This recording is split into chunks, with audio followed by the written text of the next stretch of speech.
सनातन धर्म जो है वो डेंगू मलेरिया के जैसा है। सब पहले जो है वो पेरियार, आपको ध्यान है भगवान राम को जूतों की माला पहना के वो परेड किया करता था। आजकल पेरियार को जूतों की माला पहनाई जाती है और वैसे वो है भी इस लायक। संभवतः शायद ही कोई बचा होगा जिसके प्रति उसकी घृणा नहीं है। उसने क्रिश्चियंस को गाली दी है, उसने मुसलमानों को गाली दी है, उसने यहाँ तक कि दलितों को गाली दी है।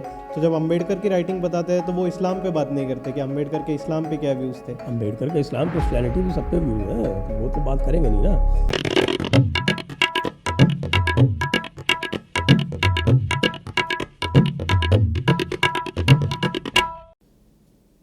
नमस्ते, आज हमारे साथ है संजय जी और आज हम एक बहुत महत्वपूर्ण विषय पर चर्चा करने जा रहे हैं।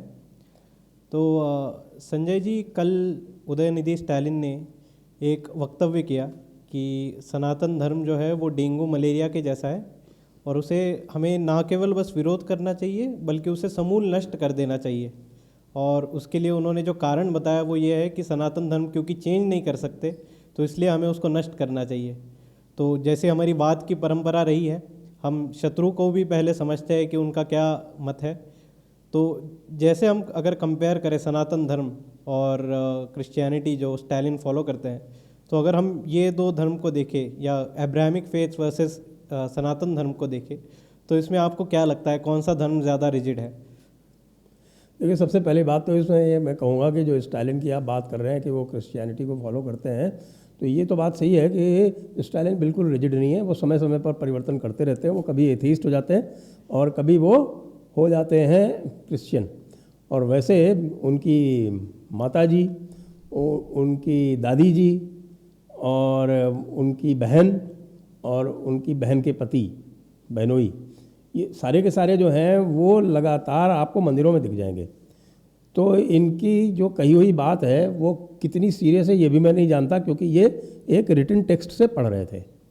और ये जो प्रोग्राम जो ऑर्गेनाइज़ किया गया था, ये डीके द्रविड़ कजगम, जो पेरियार वाली जो पार्टी है ना पुरानी, जिसको आजकल कोई नहीं पूछता। सब पहले जो है वो पेरियार, आपको ध्यान है भगवान राम को जूतों की माला पहना के वो परेड किया करता था। आजकल पेरियार को जूतों की माला पहनाई जाती है और वैसे वो है भी इस लायक, क्योंकि उनका जो सारा का सारा जो नैरेटिव है, जो कथन कथानक विमर्श जो भी है वो इसी प्रकार का है। उसमें घृणा घृणा घृणा घृणा घृणा के अतिरिक्त तो कुछ नहीं है। और वो घृणा, इस जो ये पेरियारिज्म है ना, वो केवल हिंदू धर्म और ब्राह्मणवाद के विरुद्ध नहीं है। वो संभवतः शायद ही कोई बचा होगा जिसके प्रति उसकी घृणा नहीं है। उसने क्रिश्चियंस को गाली दी है, उसने मुसलमानों को गाली दी है, उसने यहाँ तक कि दलितों को गाली दी है। यहाँ तक कहा है एक बार कि देखिए यहाँ पर जो है वो कपड़ों के दाम इसलिए बढ़ गए हैं कि ये जो दलित स्त्रियाँ हैं, पंचम बोलते हैं उनको, इन्होंने ब्लाउज़ पहनना शुरू कर दिया। इतना घृणित व्यक्ति है वो। और उसने अपनी गोद ली हुई बेटी के साथ विवाह किया। इससे नीच, इससे पतित, इससे घृणित तो कोई हो नहीं सकता। और उसको जो आदर्श माने वो भी उसी प्रकार के हैं। रही बात रिजिड कौन है, तो भाई ये तो सब जानते हैं कि सनातन धर्म के जो मूल सिद्धांत हैं, ये लोग जब भी बात करेंगे वो सनातन धर्मों के मूल सिद्धांत की कभी बात नहीं करेंगे। देखिए, और वो भी बात ऐसी है कि आप कुछ भी कर लें, इनको तो अपना नैरेटिव चलाना है कि भाई हिंदुज़म में इक्वालिटी नहीं है। क्यों? क्योंकि आप देख रहे हैं, इसी का उदाहरण ले लीजिए कि आज यूनाइटेड स्टेट्स में भी, जहां आज तक एक भी कास्ट डिस्क्रिमिनेशन का केस कभी रजिस्टर नहीं हुआ, एक किया गया था, वो फेक पाया गया। और उसके बाद भी वहाँ पर वो लगातार नैरेटिव पुश करके, और कैलिफोर्निया में तो वो लॉ तक ला रहे हैं कि कास्ट डिस्क्रिमिनेशन बैन किया जाए। जो चीज़ नहीं है उसको वहाँ पे पहले इन्वेंट कर रहे हैं और उसके बाद फिर उस पर कानून ला रहे हैं। तो अब आप अगर पीछे चलेंगे तो आप पाएंगे कि भारत में जो कास्ट नैरेटिव है ना, उसकी भी उत्पत्ति लगभग इसी प्रकार की है। जो 1861 का जो पहला सेंसस हुआ था, वो रिजली इत्यादि के उसमें किया गया था। रिजली तो बाद में सेंसस कमिश्नर ही बन गया था।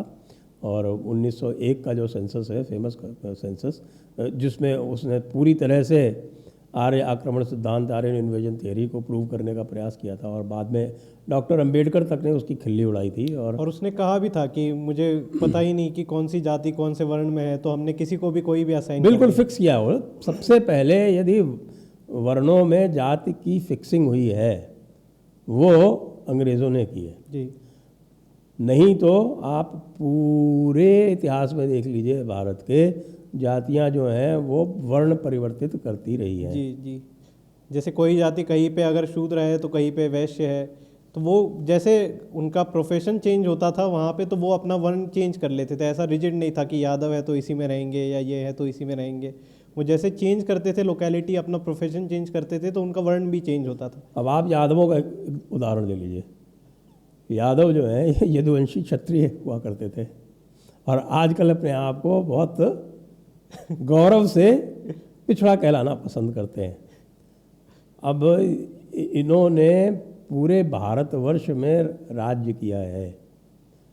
यादवों के कितने वंश आपको विंध्य के दक्षिण में मिल जाएंगे, सातवाहन, राष्ट्रकूट, यहाँ तक कि इस समय भी ये जो आपके मैसूर के बोडियार हैं ये यादव ही हैं। जी जी। और इसी प्रकार उत्तर भारत में अब भगवान कृष्ण को आप क्या कहेंगे, उनको आप बैकवर्ड बोलेंगे क्या आज? तो ये जो है, ये वर्ण और जाति का जो इन्होंने बना रखा है, वो केवल एक पॉइंट है कि वे इसमें कास्ट होती है। इसके अतिरिक्त हमारा पूरा का पूरा आप दर्शन ले लें, पूरा दर्शन ले लें, तो चलिए गीता से बड़ा तो कोई ग्रंथ है नहीं, सबसे अधिक तो गीता को ही मानते हैं ना जी। तो गीता में मैं आपको 3-4 बता देता हूँ। सबसे पहले तो है समोहम सर्वभूतेषु न मे द्वेष्योस्ति न प्रिय ये भजन्ति तो माम भक्त्या मयि ते तेषु चाप्यहम, कि मैं सभी चेतन भूतों में एक समान प्रवास करता हूँ, और जो मुझे मेरे से भक्ति करते हैं वे मुझ में बसते हैं, मैं उनमें बसता हूँ। जी। ते मयि तेषु चाप्यहम। इसी तरह से समम सर्वेषु भूतेषु तिष्ठन्तं परमेश्वरम विनश्यत्सु अविनश्यन्तं यह पश्यति स पश्यति। यहाँ भी वही आ गया, समम सर्वेषु भूतेषु तिष्ठन्तं परमेश्वरम।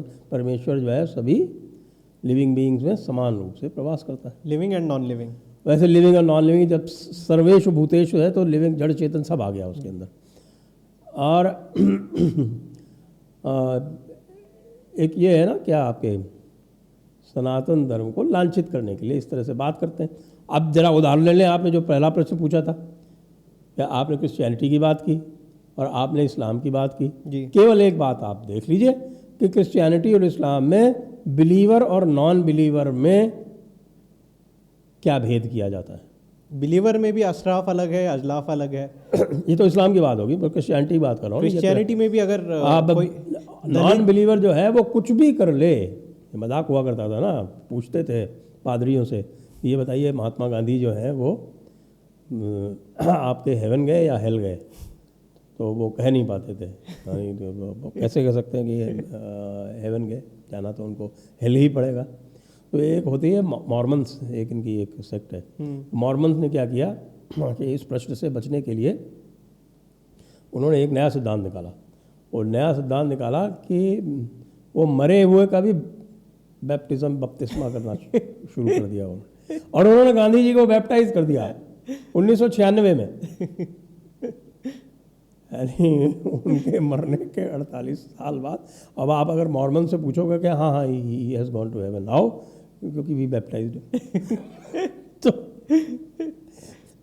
तो ये जो है, ये पूरी की पूरी तरह एक, जिसको मैं कहूँ हेट कैंपेन है। हेट कैंपेन के अतिरिक्त तो कुछ नहीं है। और ये पूरा का पूरा जो ये द्रविड़ और आर्यन इन्वेजन थियरी जो रॉबर्ट कॉल्डवेल, जीयू पोप, आपके बाद में taken forward bye Max Muller, और उसके अलावा एक डी नोबिली, ये सबके सब महान लोग हैं जिन्होंने इसको आगे कैरी फॉरवर्ड किया।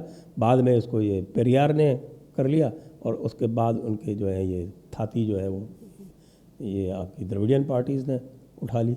लेकिन स्टालिन बस एक सिम्टम है वो पूरी आइडियोलॉजी का। लोग वही बस स्टालिन को टारगेट कर रहे हैं, पर समझ नहीं पा रहे कि ये स्टालिन इसकी मूर्ख history है, क्या उसको पॉलिटिकल समझ भी नहीं है, समझ गए, क्योंकि जो उसने कार्य किया है उसका पॉलिटिकली जिस अलायंस को वो रिप्रेजेंट करने जा रहा है उसमें कितना नुकसान हो जा रहा है। और विशेषकर उस समय पर जब तमिलनाडु में भी इस समय एक हिंदुत्व लहर चल रही सनातन है। का पुनर्जागरण हो रहा है, जब अन्नामलाई उसको लीड कर रहे हैं, ऐसे समय में ऐसा करना तो राजनीतिक रूप से भी मूर्खता कही जाएगी। तो वैसे भी स्टालिन जो है वो अपनी ज़ुबान पे टिक नहीं रहा है, अब जो है वो तरह तरह के बहाने बना रहा है कि मैंने सनातन धर्म में तो सभी धर्म सम्मिलित हैं, ये भी बताया है उसने। और मुझे लगता है कि थोड़े दिनों में जो पादरी और जो मुल्ला हैं वो भी इसको डिसोन करने वाले हैं। नहीं, पर उसने रेफरेंसेस भी जो दिए, उसने कहा कि ये पेरियार की राइटिंग है या अम्बेडकर की राइटिंग है। तो जब अम्बेडकर की राइटिंग बताते हैं तो वो इस्लाम पे बात नहीं करते कि अम्बेडकर के इस्लाम पे क्या व्यूज़ थे। अम्बेडकर के इस्लाम क्रिश्चियनिटी पे सब पे व्यूज़ हैं, तो वो तो बात करेंगे नहीं ना। और अम्बेडकर ने स्वयं ने ये स्वीकार किया है कि उनको संस्कृत का ज्ञान नहीं था, तो इसलिए अम्बेडकर की जो भी नॉलेज है, ये अम्बेडकर की बात क्यों करते हैं भाई, एमसी राजा की बात क्यों नहीं करते? जो दलित आइकॉन तमिलनाडु के हैं उनका नाम है एमसी राजा। ये जो जिसको आप कई बार कहते हैं ना कि साहब गांधी अम्बेडकर पैक्ट, पूना पैक्ट जिसकी बात होती है 1931। नहीं, तो पूना पैक्ट इसलिए हुआ क्योंकि उसके पहले मुंजे राजा पैक्ट हो चुका था जी। और एमसी राजा जो थे वो दलितों के मास लीडर थे उस समय। तो ये सब तथ्य हैं, तो ये तथ्यों से स्टालिन का क्या लेना देना, उसको तो लिखा गया। देखो वो दिमाग से पैदल है। जैसा कि अन्नामलाई ने कहा कि जो गोपालपुरम फैमिली है इसका केवल एक ध्येय है, एक लक्ष्य है एक जीवन में, और वो ये है कि उसकी जो वेल्थ है फैमिली की वो तमिलनाडु की जीडीपी से अधिक हो जाए। इसके अतिरिक्त तो कुछ है नहीं। कोई बुद्धि अगर होती तो पढ़ पढ़ के थोड़ी बोलता। करुणानिधि को कभी आपने पढ़ के बोलते थे सुना है क्या? नहीं। पर इनको समर्थन करने के लिए अब स्वामी प्रसाद मौर्य भी आ रहे हैं, डी राजा ने भी स्टेटमेंट कर दिया, केसी वेणुगोपाल ने भी कह दिया कि ये हम उनका फ्रीडम ऑफ स्पीच है। देखिए ये विनाश काले विपरीत बुद्धि। कांग्रेस की तो ये है कि भई गति सांप छछूंदर के रही, उनकी तो सांप छछूंदर की गति है और उनका कुछ हो भी नहीं सकता। उनको कौन लीड करते हैं, उनकी आईक्यू क्या है, वो पहले देख लीजिए। तो इस स्पेशल सेशन में आप क्या देखते हैं, इसका कितना इम्पैक्ट होगा? मोदी जी इस मुद्दे को उठाएंगे इंडिया के अगेंस्ट? स्पेशल सेशन में तो क्या होगा वो मैं नहीं कह सकता। स्पेशल सेशन तो दूसरे विषयों के लिए होगा, लेकिन हाँ ये जो इन्होंने बनाया है ये तो अब 6 महीने तक तो चलेगा ही चलेगा। और उद्धव ठाकरे जैसे जो लोग हैं जो हिंदुत्व की बात करते हैं उनका क्या होगा, ये सोचने की बात है। धन्यवाद। जय हिंद, वंदे मातरम।